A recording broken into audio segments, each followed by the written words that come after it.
Quand vous parviendrez à assimiler ce paradigme et à faire ce que vous faites dans le but d'aider les autres et que cela prendra du sens pour vous, alors le succès, et ça je vous le promets, suivra.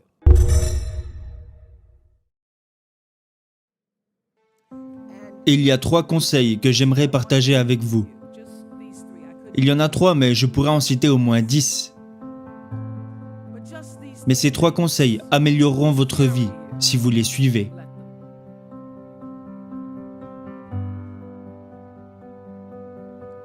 Premièrement, sachez qui vous êtes. Sachez qui vous êtes. Soyez capable de répondre à ces questions. Qui suis-je?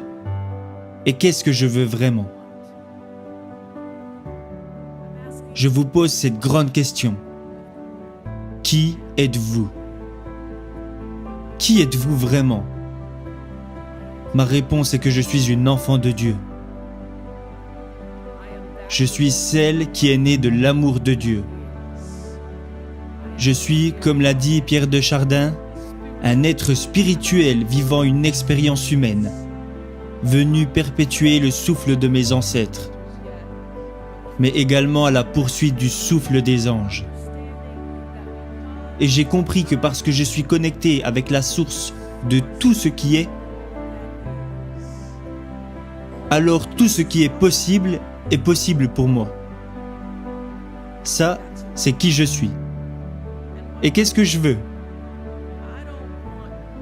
Je ne veux pas juste avoir du succès. Je ne veux pas juste laisser mon empreinte, laisser un héritage. La réponse à cette question pour moi est que je veux donner libre cours à la plus haute et la plus véritable expression de moi-même en tant qu'être humain. Je veux remplir la promesse que le Créateur a faite lorsqu'il a rêvé des cellules qui me composent. Vous devez avoir une sorte de vision pour votre vie. Même si vous ne connaissez pas le plan, vous devez avoir une direction dans laquelle vous rendre. Je n'ai jamais été le genre de femme à sauter dans une voiture pour partir à l'aventure. J'avais un petit ami qui me disait « Partons à l'aventure ». Moi, je veux savoir où nous allons. Avons-nous une destination? Avons-nous un endroit où aller ou allons-nous juste rouler vers l'inconnu? Ce que j'en ai appris est une grande métaphore de la vie.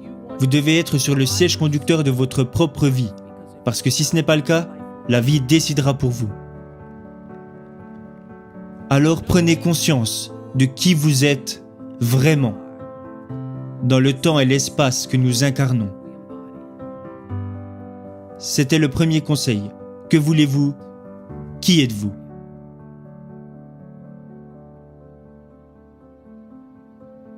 Conseil numéro 2. Vous devez trouver un moyen d'aider les autres. Martin Luther King a dit que tout le monde ne peut pas devenir célèbre, mais tout le monde peut devenir important, car l'importance est déterminée par l'aide que vous apportez aux autres. Malheureusement, nous vivons dans un monde où tout le monde veut devenir célèbre, et où nous admirons les gens juste parce qu'ils sont célèbres. Nous pensons qu'être connu nous apporte plus de valeur. La vérité est que cela s'estompe avec le temps. Aider les autres et l'importance même que vous apportez à aider les autres est ce qui perdurera avec le temps. Alors, quelle que soit votre profession, votre talent, votre don,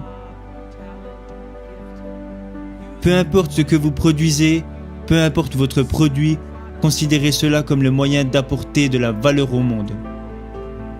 Quand vous parviendrez à assimiler ce paradigme et à faire ce que vous faites dans le but d'aider les autres et que cela prendra du sens pour vous, alors le succès, et ça je vous le promets, suivra.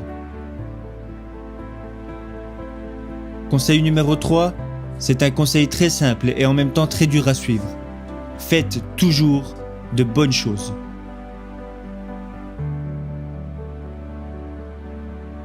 Devenez excellent. Laissez l'excellence être votre marque de fabrique. Tout le monde parle toujours de créer une marque. Je ne savais même pas ce que ça voulait dire. Quand les gens me disaient « tu as une marque », je répondais « non, je suis juste Oprah ».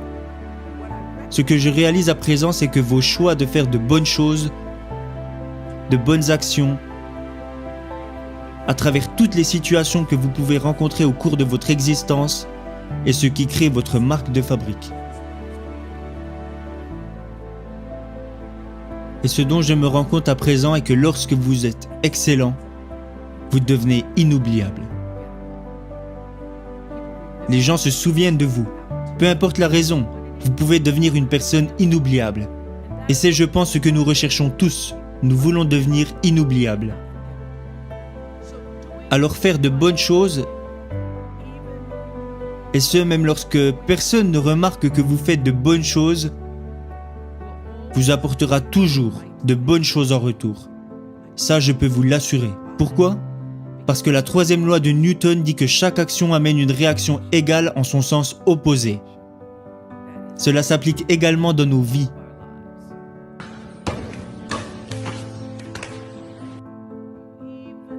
Alors tout ce que vous pouvez me faire vous reviendra un jour dans la figure. Alors vous n'avez pas besoin de prendre votre revanche.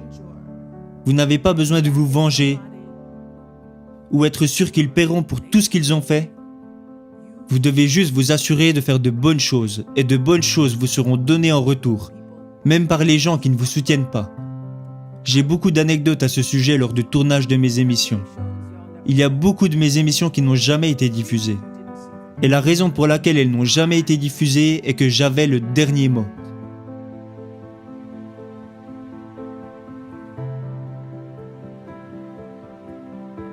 Je me souviens qu'en 2010, mon équipe, qui est sans doute l'équipe de tournage qui travaille le plus dur de toute la télévision, a réalisé une interview d'une femme qui était professeure de catéchisme la journée et addict au sexe la nuit. Mon équipe me disait « tu ne vas pas en revenir, tu dois absolument la rencontrer. On a parlé avec elle et elle est prête à tout nous dévoiler. » Je me suis assise avec cette femme pour réaliser l'interview qui était programmée. Et durant l'interview, je lui ai demandé « Pourquoi faites-vous cela ?» Et elle m'a répondu « Je veux aider les gens, je veux partager mon histoire pour aider les gens. » Je lui ai demandé si elle avait des enfants, elle m'a répondu « Oui, j'ai un fils de 10 ans. » À partir de ce moment, j'ai décidé que cette interview ne serait jamais diffusée. Alors nous sommes sortis dehors et j'ai dit à cette jeune femme « Nous n'allons pas diffuser cette interview. » Elle m'a répondu « Pourquoi ?» Et mes producteurs m'ont demandé « Pourquoi ?» Elle sait qu'elle va être filmée, elle sait ce qu'elle fait. Je leur ai répondu parce que son fils ne s'en remettra jamais. Son fils ne s'en remettra jamais. Cette émission ne valait pas la peine pour moi. Elle ne valait pas la peine pour moi de savoir qu'il allait y avoir un jeune garçon de 10 ans dont la vie allait être détruite parce que sa mère passait au Oprah Winfrey Show pour parler de ce qu'elle faisait. Faites de bonnes choses. Et ce, même si d'autres personnes pensent que ce n'est pas le cas. Et souvent, lorsque vous prenez la décision de faire ce qu'il faut, votre esprit se met immédiatement à douter. Est-ce que j'ai pris la bonne décision ? Est-ce que j'ai bien fait de faire ça ? Vous savez que vous avez fait quelque chose de bien lorsqu'après l'avoir fait, vous vous sentez en paix avec vous-même. Votre récompense est la paix intérieure.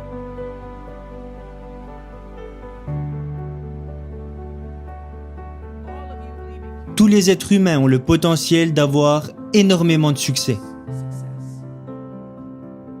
Mais il y a un prix à payer pour réussir. Les gens ne vous aimeront pas toujours.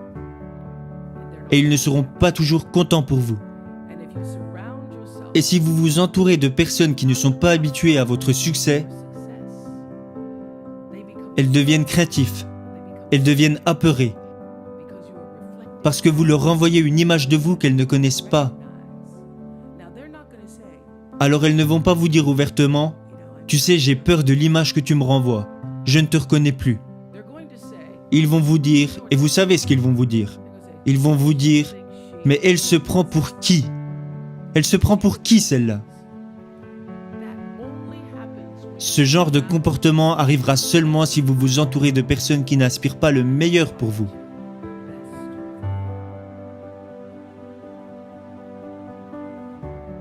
Ces 3 conseils ne vous apporteront pas seulement une vie de bénédiction. Moi qui me tiens devant vous, ma vie est tellement bénie que j'ai parfois du mal à le réaliser. Ils ne vous apporteront pas seulement une vie d'abondance et de récompense, qui vous feront vous sentir mieux. Ils vous apporteront une vie de douceur. C'est ça que vous voulez vraiment. Vous voulez de la douceur. Vous voulez que votre vie soit si douce que même lorsque la tempête arrivera, et elle arrivera, vous l'affronterez. Vous l'affronterez et vous survivrez à la tempête sans faiblir et sans bouger, parce que vous saurez qui vous êtes.